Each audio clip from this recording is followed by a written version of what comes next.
In this vlog, we're going to take you from the initial concept of a game asset right through to the implementation. Today, we're going to be going over the gun again, because we have a new gun for the new game. So I had to make another gun for the 23rd time. It's alright, I'm okay with that. This time we've done things a bit differently. We managed to get a concept artist to work with us, and we could give him ideas about what we want the gun to look like to fit the theme of this new game, and certain functionalities that it should have. He made a whole bunch of sketches, we gave him feedback, and there was a back and forth. I'd do some paint overs, highlight some areas that could be changed until we end up with a final result that everyone's happy with. It's a much better workflow for me to have someone who specifically does this. Because before, I would do all the concept art, and I'm not a concept artist at all, and it would take a lot longer. So after we got the concept nailed, I make a really rough sculpt that just kind of guesses the general shape. We bring that into Unit 8 for testing purposes. We want to make sure that it feels right, that it's not too big, it's not too wide, just to get a general feel for the thing. If there's any iterations or changes that need to be done, it's better to do it at this stage than further down the line when I've already textured and made all the big high poly versions. Luckily, it went off without a hitch, it worked well, so I continued on with the high poly versions, made all the really fine details and proper beveled edges and a lot of geometry. Once I got that done, I would make a low poly version, take all the high poly information, bake it to the low poly version, take that into a program called Substance Painter.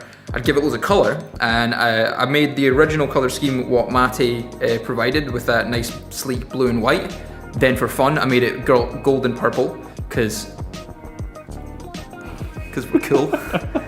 I slapped on a really basic rig, so we had the ability to rotate the barrel along the track, and I sent it off to Gabe to implement it, and well, you threw some sound on it. After the rest of the team have done their magic, it's up to me to make the gun work in game, which doesn't usually happen very smoothly.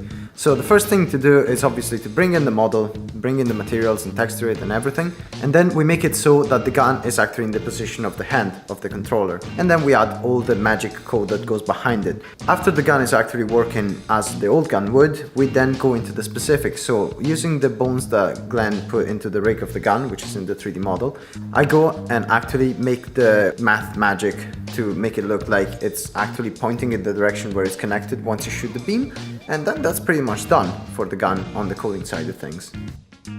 Throughout the design process, it's up to me, the sound designer, to come up with what the gun is actually going to sound like.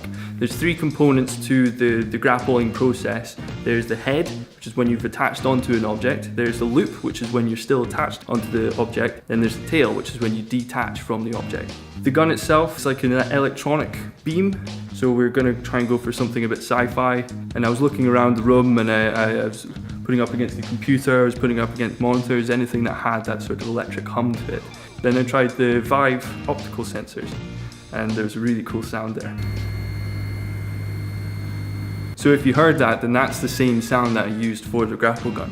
After I've got a recording of that, I'll bring it into Ableton where I'll modulate it, I'll make it sound really good, I'll bring out a couple of variations, then I'll implement it into the game.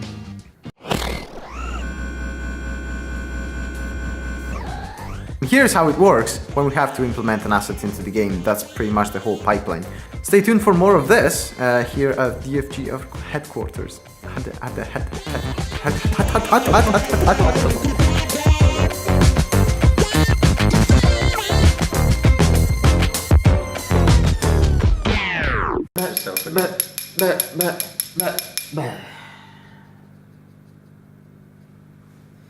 This is to stop the computer demons.